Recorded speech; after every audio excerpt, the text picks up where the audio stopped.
Subscribe பண்ணுங்க. அப்படியே பக்கத்துல இருக்க பெல் ஐகானையும் பிரஸ் பண்ணுங்க. இந்த வீடியோவில் சோபக்கிருது வருடம் தை மாதம் 29ஆம் தேதி, அதாவது பிப்ரவரி மாதம் 11ஆம் தேதி குரு பகவான் வக்ர நிவர்த்தி அடைகிறார். நவகிரகங்கள்லேயே முழு சுபகிரகமாக இருக்கக்கூடிய குரு பகவானோட வக்ர நிவர்த்தி பலன்கள் அப்படிங்கிறத நம்ம பார்க்க போகிறோம். அதாவது குரு பகவான் எந்த வீட்டில் வக்கரம் அடைஞ்சிருக்கார் அப்படின்னு பார்த்தீங்கன்னா, காலசக்கரத்தோட 2வது வீடு, தனம், வாக்கு, குடும்பம், இந்த மூணையும் குறிக்கக்கூடிய இடத்துல தான் அவர் வக்கரம் அடைஞ்சிருந்தாரு. இப்போ வக்கர நிவர்த்தி அடைய போகிறாரு. இந்த காலசக்கரத்தோட 2வது வீட்டில் குரு பலம் இழந்துட்டார் அப்படிங்கும்போதே உங்களுக்கு பார்த்தீங்கன்னா தனம், காசு பணம் அப்படிங்கிறது வந்திருக்காது. வாக்கு, கொடுத்த வாக்கு அப்படிங்கிறத காப்பாற்றிருக்க முடியாது. குடும்ப உறவுகளிலும் பல சர்ச்சைகள், சிக்கல்கள், இது எல்லாத்தையுமே குரு பகவானோட அந்த பலம் இழந்த காரணத்தால் கெட்டு போயிருக்கோம். இப்போ அந்த இடத்துல குரு பகவான் பலம் அடைகிறார். அப்போ அவரோட பார்வைக்கும் பலம் கிடைக்குது. குரு பகவான் தான் இருக்கிற வீட்டிலேருந்து 5, 7, 9 இந்த 3 வீட்டை பார்க்குறாரு. அந்த வகையில் கன்னிராசி, விருச்சிக ராசி, மகர ராசியை குரு பகவான் பார்க்குறாரு. இப்போ பலமடைகிற குரு உங்களோட ராசிக்கு என்னென்ன பலன்கள் அப்படிங்கிறத கொடுக்க போகிறார். அதாவது குரு பகவான் பலமடைகிற இந்த நிகழ்வு, வக்ர நிவர்த்தி அடைகிற நிகழ்வு அப்படின்னு பார்த்தீங்கன்னா, தை மாதம் 29ஆம் தேதி பிப்ரவரிக்கு 11ஆம் தேதி செவ்வாய்க்கிழமை முருகப்பெருமானுக்கு உகந்த தைப்பூச தினத்தன்று நிகழுது. அப்படிங்கிறதால அன்றைய தினத்தில் காலையிலேயே முருகப்பெருமானுக்கு பாலபிஷேகம் செஞ்சுட்டு மாலை நேரத்தில் குரு பகவானுக்கு நெய் தீபம் ஏற்றி வெள்ளைக்கொண்ட கடலையை நைவேத்தியமாக படைச்சு ஏலபாளைகளுக்கு அன்னதானம் பண்ணுங்க.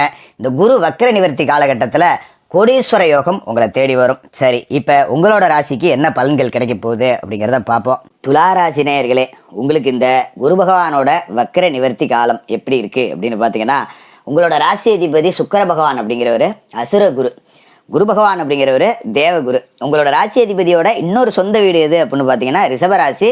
உங்களோட ராசிக்கு அது அஷ்டமஸ்தானம். அப்போ அந்த தேவகுரு ஆனவர் அஷ்டம ஸ்தானத்தில் போய் அசுர குருவோட வீட்டில் போய் உட்காந்துருக்கார். இப்போ 6க்கு அதிபதி 8ல் உட்காந்துருக்கார். குரு யாருன்னு பார்த்தீங்கன்னா 3க்கும் 6க்கும் அதிபதி, மறைவுகள் ஸ்தானத்துக்கு அதிபதி 8ல் உட்காந்துருக்கார். அப்படின்னா 3ஆம் இடத்திற்கு அதிபதி 8ல் உட்காந்தாலே அது விபரீத ராஜயோகம். 6ஆம் இடத்துக்கு அதிபதி 8ல் உட்காந்தா அது விபரீத ராஜயோகம். 3க்கும் 6க்கும் அதிபதி 8ல் உட்காந்துருக்காரு அப்படின்னா இது விபரீத சக்கரவர்த்தி யோகம். அற்புதமான அமைப்பை உங்களுக்கு கொடுத்துருக்கணும். ஆனால் அங்கே போயிட்டு அவர் பலமிழந்து போயிட்டார்.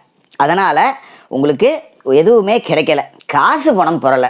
சும்மா மொத்தமாக சொன்னோம்னா 10 ரூபா கூட காசே புரளவே இல்லை. ரொம்ப வறட்சி. கடன் கேட்டால் கூட கொடுக்க ஆள் இல்லை. நம்ம தான் பிச்சை எடுக்கிற நிலைமையில இருக்கோம்னா நம்மளை சுற்றி உள்ளவனும் அப்படி தான் இருக்கான். ஒரு பணக்காரன் ஒரு அல்ல அர்ஜென்ட்டுக்கு ஒரு 2000, 3000 கொடுக்குற மாதிரி கூட ஒரு நண்பர்கள் இல்லை. எல்லாருமே அந்த மாதிரி தான் இருக்காங்க அப்படின்னு ஒரு வறட்சியான நிலைமை அப்படிங்கிறத உங்களுக்கு இந்த குரு பகவானோட வக்ர காலம் அப்படிங்கிறது கொடுத்துருச்சு. என்னமோ போடா, அர்ஜென்ட்டு கடன் வாங்க கூட ஒருத்தன் இல்லை, நம்ம நண்பன்லாம் நம்மளை விட மோசமாக இருக்கான், சொந்தக்காரன்லாம் அதுக்கு மேலே இருக்கான் அப்படிங்கிற நிலைமையை கொடுத்துருக்கோம். ஒருத்தன் வசதியாகவே இருந்திருந்தாலும் கூட நம்ம நேரமாக என்னமோ தெரில அவனையும் போட்டு வாட்டிருச்சு அப்படிங்கிற மாதிரி தான் ஓடும். அவன்கிட்ட இருந்தால் கொடுப்பான், பாவம் அவனும் நொடிச்சு போட்டான், என்ன பண்ணுறது அப்படிங்கிற மாதிரி நம்மளை சுற்றி உள்ளவங்களையும் சேர்த்து வச்சு அடிச்சிருக்கும் இந்த ஒரு காலகட்டம் அப்படிங்கிறது. சரி, இப்போ குரு பகவான் வக்ர நிவர்த்தி அடைகிறார். எப்படி? குரு 3க்கும் 6க்கும் அதிபதி அஷ்டமத்தில் போய் அவர் பலம் அடைகிறாரு. ராசி அதிபதிக்கு பகை கிரகம், அவர் பலம் அடைஞ்சா நமக்கு பலவீனம் தானே அப்படின்னு நீங்கள் கேட்கலாம். அது கிடையாது. 6க்கு அதிபதி 8ல் மறைகிறார் அப்படிங்கிறது விபரீத ராஜயோகம். அந்த விபரீத ராஜயோகம் இதுக்கு மேலே நல்லபடியாக செயல்படும். அதோட குரு எப்பவுமே பார்த்தீங்கன்னா இருக்கிற இடத்த அழிப்பார், பார்க்குற இடத்த பலப்படுத்துவார். இதுதான் ஜோதிட சாஸ்திரம், இதுதான் விதி. சரி, 3ஆம் இடத்திற்கு அதிபதி வக்கரமாகி பலம் இழந்தப்ப என்ன பண்ணார் தெரியுங்களா? அண்ணன் தம்பிகளுக்குள்ளே அடிச்சு விட்டார். அண்ணன் தம்பிகளுக்குள்ள சண்டையை மூட்டி விட்டார். பயங்கர பிரச்சனையை கொடுத்துட்டார்.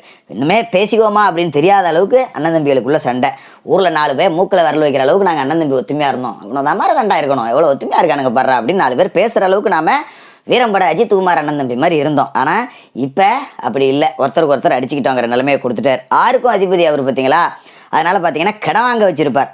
அது மாதிரி நோய் நொடியை கொடுத்துருப்பார். மருத்துவ செலவு சம்பாரிச்சு ஆஸ்பத்திரி கொட்டினது பத்தாதுன்னு கடன் வாங்கியும் கொண்டு ஆஸ்பத்திரியில் கொட்டுற நிலைமை ஆகி போச்சுரா அப்படிங்கிற அளவுக்கு மருத்துவ செலவுகள் மூலமாக தேவையற்ற கடன் அப்படிங்கிறதையும் கொடுத்துருப்பாரு. ஒரு நல்லது பொழுது வாங்கி தின்னு கடனாக இருந்தால் கூட பரவாயில்ல, கொண்டு ஆஸ்பத்திரியில் கொட்டுறமே அப்படின்னு ஆத்திரமாக நமக்கு வந்திருக்கும். அவ்வளவு நோய் நொடிகள், மருத்துவ செலவுகள் அப்படிங்கிறத கொடுத்துருப்பாரு. அது மாதிரி சம்மந்தமே இல்லாமல் எதிராளிகளை வளர்த்து விட்ருப்பாங்க.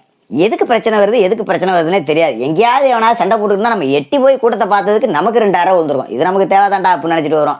தேவையில்லாத போலீஸ் கேஸெல்லாம் கொண்டாந்து விட்டுருப்பாரு. ரொம்ப வழக்கெல்லாம் நம்மளை தேடிக்கிட்டு வந்திருக்கோம். நம்ம யார் துன்பத்துக்கும் போகிறதில்ல, யார் வம்புக்கும் போகிறதில்ல. ஆனால் நம்மளை தேடியே எல்லாம் வருதுரா அப்படிங்கிற மாதிரி சோதிச்சு விட்டார். இப்போ இதுக்கு மேலே குரு பலம் அடைகிறார் அப்படின்னா சகோதர உறவுகளுக்குள்ள ஒற்றுமை இருக்கும். சரிப்பா விடுப்பா, ஏதோ அன்றைக்கி நீ ஒரு வார்த்தை விட்டேன், நான் ஒரு வார்த்தை விட்டேன், அதெல்லாம் விடுப்போம் அப்படின்னு சொல்லிட்டு ஒரு நல்லது கெட்டதில் அண்ணன் தம்பிகள் எல்லாம் ஒன்று சேரக்கூடிய வாய்ப்பு. இது மாதிரி சொத்து பிரச்சனையில் பிரிஞ்சு போன பங்காளிகள் ஒன்று சேரக்கூடிய அமைப்பு.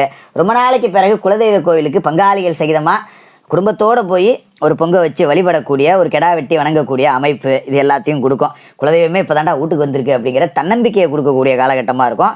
அதுமாரி இந்த 6ஆம் இடம் அப்படிங்கிறதையும் சரி பண்ணிடுவார். அவர் இப்போ பலமடையும் போது இந்த பிரச்சனைகள் எதுவும் இருக்காது, கடங்கண்ணி கொஞ்சம் அடைக்கலாம்.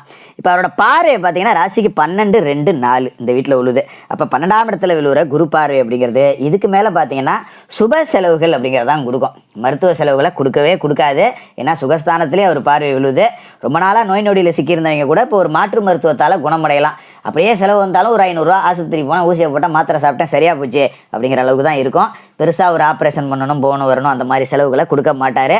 மாறா சுப விரய செலவுகளை கொடுப்பார். பெண்கள் பிள்ளை இருந்தால் ருதுவாகக்கூடியது, சடங்கு செய்கிறது, குலதெய்வத்துக்கு நேர்த்திக்கடன் கெடா வெட்டுறது, பொங்க வைக்கிறது, இல்லை குலதெய்வ கோயிலுக்கு ஒரு டொனேஷன் கொடுக்கறது, கட்டுமான பணிகளுக்கு உதவி செய்கிறது, அதே மாதிரி செலவுகள் குடும்பத்தில் திருமணம் நடக்கக்கூடியது, சகோதரிகளுக்கு ஒரு பிள்ளை பிறந்து அதுக்கு நாம் பிள்ளை பேர் பார்த்து அதுக்கு 10 ரூபா செலவு பண்ணுறது, இந்த மாதிரியான செலவுகள் அப்படிங்கிறது தான் கொடுப்பாரு. இது ஒரு சந்தோஷத்தை கொடுக்கும்.